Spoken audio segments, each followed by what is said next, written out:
watched Straight Outta Compton, and then I realized it's your son. I approached him, I'm like, yo, I want you to play me. He was like, okay. And I was like, that came off a little too easy. I bet him he was going to end up being more friends with Rock than me after he did one movie and his group is over there with the Rock.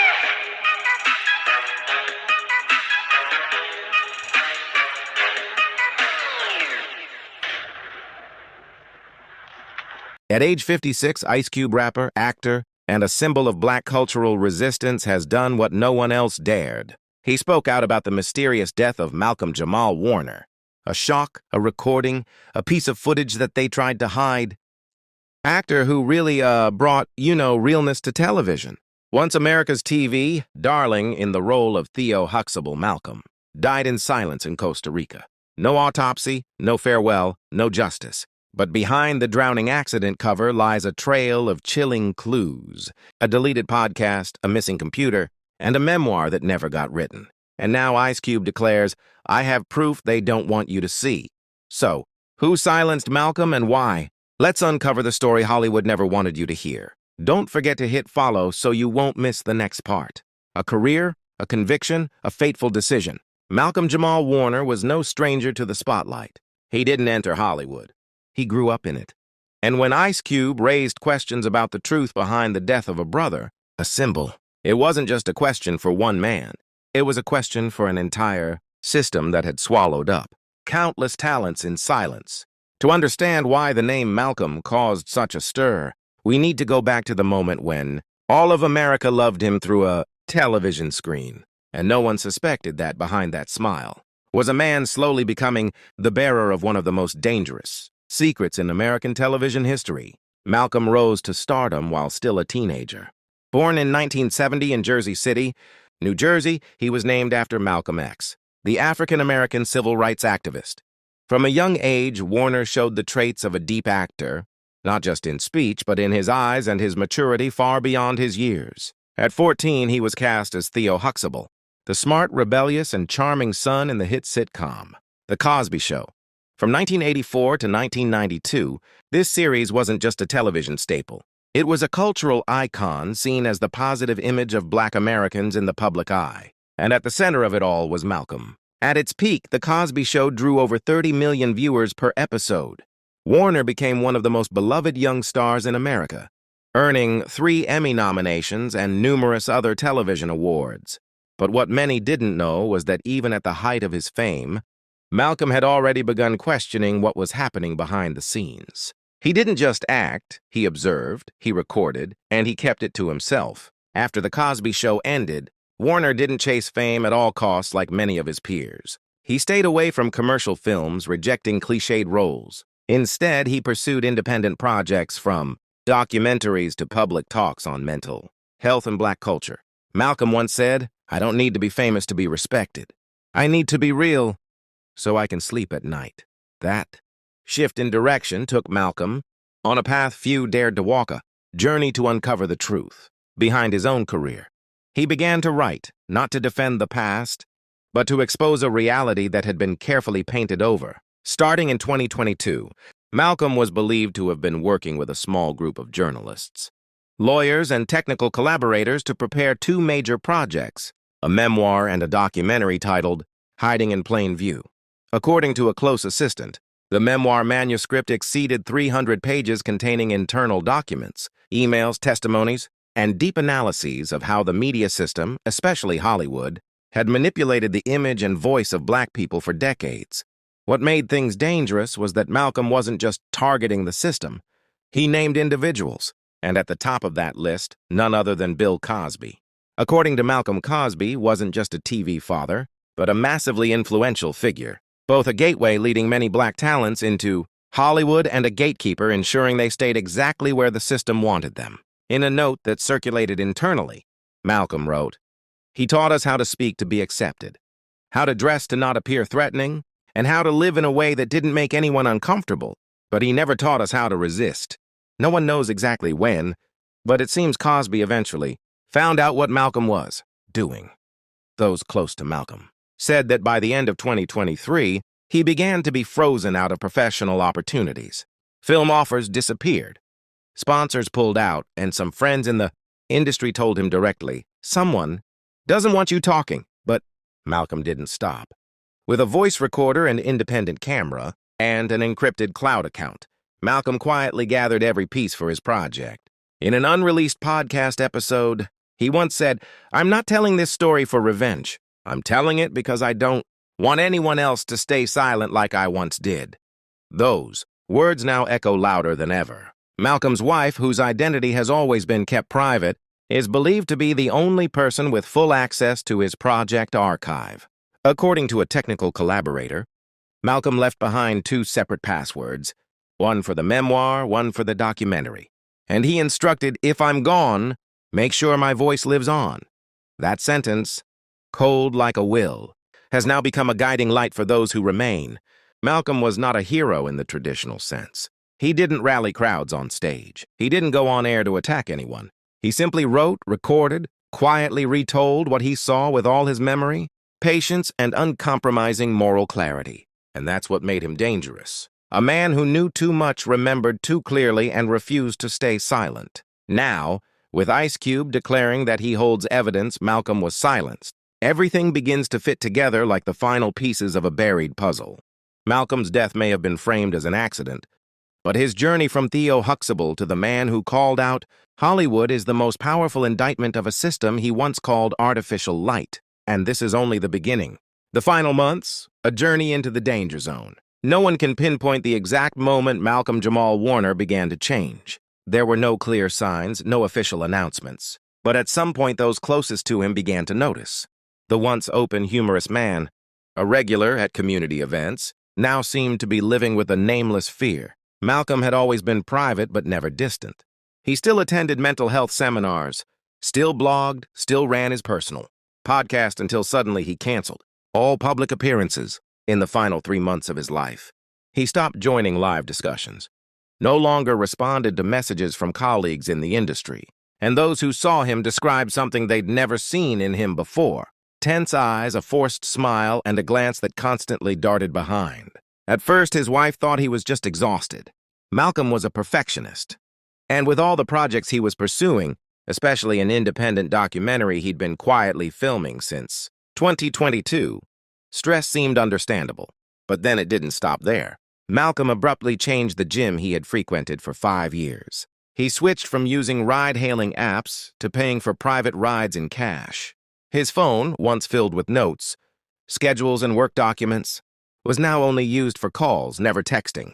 A longtime friend, a television director who worked with Malcolm on a Netflix project, recalled, "The last time I saw him, I raised my phone to take a selfie and he immediately pulled my hand down.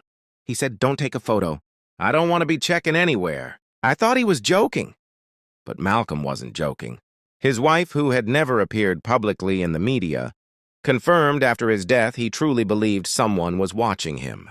She recounted how Malcolm frequently checked the cameras around their house, installed anti-surveillance software on his phone and computer, and even asked her not to go out alone at night.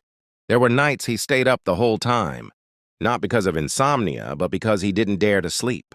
In a handwritten journal found after Malcolm's passing, one line was repeated again and again like a ritual: "If they come, leave behind the voice." As his fears deepened, Malcolm began to withdraw from the world he once loved. On June 3, 2025, news broke. Malcolm Jamal Warner drowned while swimming off the coast of Pia Grande, Costa Rica. His death was announced through a brief statement from local authorities. No photos of the scene, no identified witnesses, and most notably, no official investigation was opened. For a star beloved by millions of Americans throughout the 1980s, 1990s, the handling of his death was suspiciously swift. Malcolm's wife and mother were only informed after the body had already been transferred to the forensic center in San Jose. Less than 24 hours after the body was found, Malcolm was cremated without a public autopsy and without written consent from family members. His mother, Pamela Warner, stated in a brief interview with independent media, "We didn't sign anything." They said he wanted to be cremated, but no one in the family ever heard Malcolm say that. The speed of the cremation raised questions even among observers and forensic professionals. In cases of sudden death, especially involving a celebrity standard procedure in most countries, includes conducting an autopsy preserving DNA samples, obtaining third-party reports, and if any disputes arise, allowing time for verification before burial or cremation. But in this case, every step was skipped at an unbelievable pace. When Malcolm's ashes were brought back to Los Angeles, what his family hoped for was not a funeral, but what he had left behind, his personal laptop, phone, hard drives, notebooks, and especially the memoir manuscript, a work Malcolm had spent over 2 years writing. But all of it had vanished. According to Malcolm's wife, the people in charge of handling his belongings in Costa Rica said they did not find any electronic devices in the hotel room where he stayed. The room was completely cleaned out. No camera, no laptop, no audio recorder, the very items Malcolm always carried, according to a technician who had helped him edit videos. Even the phone, which Malcolm treated as an inseparable companion, was not among the returned belongings. And even more bizarre, his work email account was locked just 2 days after his death. When his wife tried to access it, she received a notice that the account had been disabled for security, reasons by user request or legal representative. But Malcolm never appointed any legal representative to manage his digital assets, and no one, not even his relatives, has been able to regain access since then. On top of that, backup copies of his project stored in the cloud suddenly became unavailable. An insider, someone who had helped Malcolm with encryption and backups, confirmed. We had at least 2 backup versions, each password protected, stored on military-grade encryption services. There's no reason. Both would disappear at the same time. He mentioned receiving an email from Malcolm just 2 days before he traveled to Costa Rica, stating that he would send the final edited version within the week. That version was never sent, and what remains is nothing. As news of his death spread, mainstream media seemed to look the other way. No investigative reports, no memorial programs on national television, no guests or colleagues invited to share stories about Malcolm. On major outlets like the New York Times, CNN, and the Washington Post, the report of his death appeared only as a short blurb, almost buried among hundreds of side stories. None of the original cast members of The Cosby Show spoke publicly. No condolences from directors who had worked with Malcolm, and notably, Bill Cosby remained completely silent, the man who worked alongside. Malcolm, for nearly a decade in the role of a television father, posted no tribute, made no statements to the press, and did not mention his death at all. That silence, according to Ice Cube, louder than a statement. In a podcast recording, which was later also taken down, Ice Cube emphasized, a man who once called someone his son, at the very least should have posted a black and white photo with the words, "Rest in peace." But he said nothing. Not a word, not even a period. To me, that's a confession. Public questions began to surface.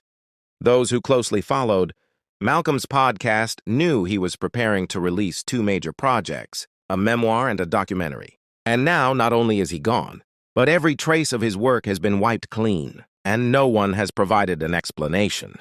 Several independent blogs, investigative YouTube channels, and even some international news organizations began digging deeper into the case. A few outlets released audio clips, allegedly sent by Malcolm to his loved ones, in which he stressed, "If something happens to me, don't let them turn it into an accident." However, these videos were quickly hit with copyright claims or reported as spam, causing much of the content to be removed from platforms within hours. And from there, a wave of hashtags began to rise. Justice for Malcolm Hash. Where is the footage? Ice Cube knows, but amid millions of shares, there was still no official response from law enforcement or from Hollywood. Malcolm's death seemed to be handled like a passing breeze, rather than the storm it truly was. An actor who once represented a generation, a cultural icon of Black America on national television, suddenly vanished off a distant shoreline, and no one asked questions, or more precisely, no one was allowed to ask. Because when the final voice is silenced, when podcast episodes are deleted, and all that remains are voids sealed by terrifying silence, the truth no longer lies in what is revealed. It lies in what has been erased. The Hidden Truth memoir documentary and the final warning. Malcolm Jamal Warner never publicly accused anyone, but in silence he recorded everything. A 300-page memoir, hours of audio recordings, and a documentary project titled Hiding in Plain View, all prepared as an indictment, aimed at the power structure behind Black Hollywood. And true to its title, what he revealed wasn't hidden, it was in plain sight. Malcolm's memoir didn't just recount memories from The Cosby Show, but exposed the inner workings of the entertainment, industry image control contract, manipulation, and how Black artists were forced to behave if they wanted to survive. According to an assistant who once worked with him, at first it was just about writing down the past. But the more Malcolm wrote, the more he realized he was uncovering a network. He interviewed over 20 witnesses, from actors to backstage crew, to shed light on how power was used to silence and eliminate those who refused to submit. The manuscript was divided into 3 parts. The first was a personal diary detailing Malcolm's complex relationship with Bill Cosby from mentor to controller. The second exposed the network of CEOs, producers, and crisis management systems backed by emails, contracts, and payment receipts. The third, the most dangerous part, described the journey of being blacklisted, losing roles, missing opportunities, and receiving calls from someone that led to his name, vanishing from every major project. One haunting sentence Malcolm once said to his wife before his death still lingers: "If I die, don't believe it was an accident." At the time, she thought he was just talking about job-related stress, but now it sounds like a warning. Alongside the memoir, Malcolm also worked on a documentary by himself. No crew, no producers, just him filming interviews with artists who had been erased from the industry in cars, cafes, hourly studios. The project was broken into segments, encrypted and stored on the cloud with 2 separate passwords split between 2 trusted contacts. That was his way of making sure that if something happened, a part of the truth might still survive, a technical collaborator revealed. After Malcolm's death, an incomplete backup was found on a hard drive locked in a metal box at an old studio in Burbank. That studio is now sealed off under digital asset audit. Meanwhile, the handwritten manuscript, once kept in a safe at his home, was confiscated for investigation and has yet to be returned with no paperwork and no official notice. Even in fragments, what remains of Malcolm's project is enough to shake foundations. Ice Cube once said in a now-deleted private conversation, "If that footage gets released, if what Malcolm wrote is recovered, this won't just be a scandal. It'll be the collapse of the whole system Hollywood uses to control Black artists." And maybe that's exactly what someone tried to prevent. But the truth, as Malcolm once wrote in the manuscript,